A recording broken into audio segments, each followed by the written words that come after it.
20 కోట్లతో దొరికిన ఎమ్మెల్యే రాష్ట్రమంతా షాక్. వివరాలు వీడియోలో తెలుసుకుందాం. వీడియో స్కిప్ చేయకుండా పూర్తిగా చూడండి. అలాగే తప్పకుండా ఛానల్ని అయితే సబ్స్క్రైబ్ చేసుకోండి ఫ్రెండ్స్. చాలామంది వీడియోస్ చూస్తున్నారు కానీ సబ్స్క్రైబ్ చేసుకోవడం మర్చిపోతున్నారు. తప్పకుండా సబ్స్క్రైబ్ చేసుకోండి. అలాగే పక్కనే ఉన్న బెల్ ఐకాన్లో ఆల్ ఇన్ ఆప్షన్ ఎంచుకోవడం మర్చిపోకండి. వీడియోని లైక్ చేసినట్లయితే మరింత మందికి సమాచారం చేరుతుంది. ఇంక వివరాల్లోకి అయితే వెళ్ళిపోదాము.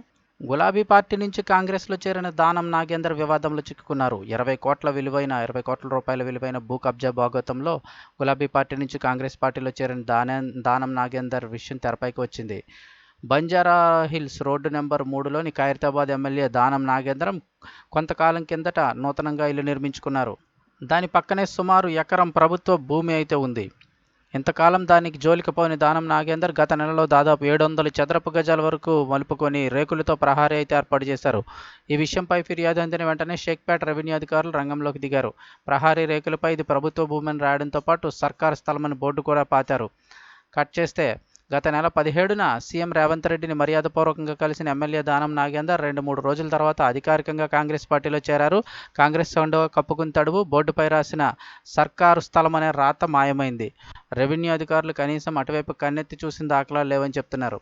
సామాన్యుడు సర్కారు స్థలాన్ని సెంటు మలుపుకుంటే ముందు కూల్చివేసి ఆపై పోలీస్ కేసులంటూ హడావిడి చేసే అధికారి యంత్రాంగం ఇప్పుడు మౌనరాగం ఆలపిస్తుందని చెప్తున్నారు.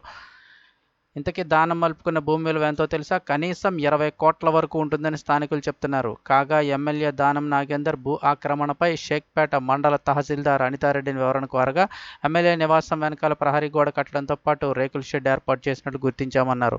అయితే ఈ గోడలు తాత్కాలికమేనని, నిర్మాణ సామాగ్రి ఉన్నందున వాటిని రక్షణ కోసం కట్టారని, పనులు పూర్తయిన తర్వాత గోడలు తొలగిస్తామని ఎమ్మెల్యే దానం సెక్యూరిటీ సిబ్బంది చెప్పడంతోనే వాటిని తొలగించలేదని అయితే పేర్కొన్నారు.